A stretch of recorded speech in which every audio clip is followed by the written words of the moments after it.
Piece అలాగే Lavanya hospitals అధినేత శ్రీ జగత్ స్వరూప్ గారి ఆధీనంలో ఏదైతే మరి ఈరోజు కార్యక్రమం జరుగుతుందో ఈ కార్యక్రమానికి మరి ఇచ్చేసేటువంటి డాక్టర్ కళ్యాణరామ్ గారు, అలాగే చాంద్రి మేడం గారు, ఉషాదేవి గారు, అలాగే మండల రెవెన్యూ ఆఫీసర్ మా కిషోర్ గారు, వీళ్ళందరూ కూడా పాల్గొనడం చాలా మంచి శుభపరిణామం. ఈ క్యాంప్ పెట్టాలనుకున్నప్పుడు ఇక్కడికి వచ్చి సర్పంచ్ గారితో మరి ఇక్కడ ఉన్న వివిధ నాయకులతో అందరితో పెడదాం అనుకున్నామంటే గ్రామాల్లోకి వైద్యాన్ని పంపించాలి, ప్రతి వైద్యులు గ్రామాలకు రావాలనే కాన్సెప్ట్లో మంచి కార్యక్రమాలకి మేము చేయాలనుకున్నాం. అంటే వెంటనే మరి ఇక్కడ ఉన్న నాయకులందరూ కూడా సర్పంచ్ గారు, జమ్ము బేబీ ముచ్చి గారు అందరూ కూడా మీరు పెట్టండి, ఏదైనా అవసరం చూసుకుంటామని చెప్పేసి మరి వాళ్ళు కూడా ముందుకు రావడం.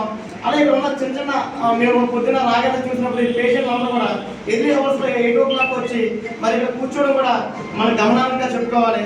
ఎందుకంటే చిన్న సమస్యకి పట్టణం దాకా వచ్చి చూపించే పరిస్థితి లేదు కాబట్టి ప్రతి గ్రామంలో రానున్న రోజుల్లో మరి లావణ్య హాస్పిటల్ అలాగే బిగ్ టీవీ ద్వారా చేసే కార్యక్రమాలు గ్రామాల్లో ఇంకా ముందుకు పోవాలని, ప్రజలకు మేలైన సేవలు మనం అందించే విధంగా వెళ్ళాలని ఈరోజు మన ఆప్థమాలజీకి సంబంధించింది, ఈఎన్టీ సంబంధించింది, ఎంఎస్ సంబంధించింది, ఇక్కడ ఏదైనా ఆపరేషన్ సంబంధించిన దాన్ని కూడా డాక్టర్ గారు చాలా క్లియర్గా చెప్పారు. ఏదైనా ఆపరేషన్ కూడా మనం చాలా దగ్గరగా చేద్దామండి, వాళ్ళతో మనకి మనీ మైండెడ్లో ఎప్పుడు వెళ్ళొద్దు, సర్వీస్ ఓరియంటెడ్ వెళ్దామని చెప్పి మరి స్వరూప్ గారు చెప్పిన దాని ప్రకారం మనం ఈరోజు క్యాంప్ మరి ఏర్పాటు చేయడం జరిగింది.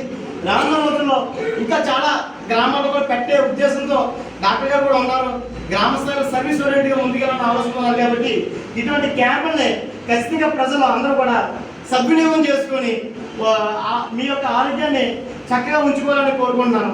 అందుకు ఇంకేమీ లేదు. మన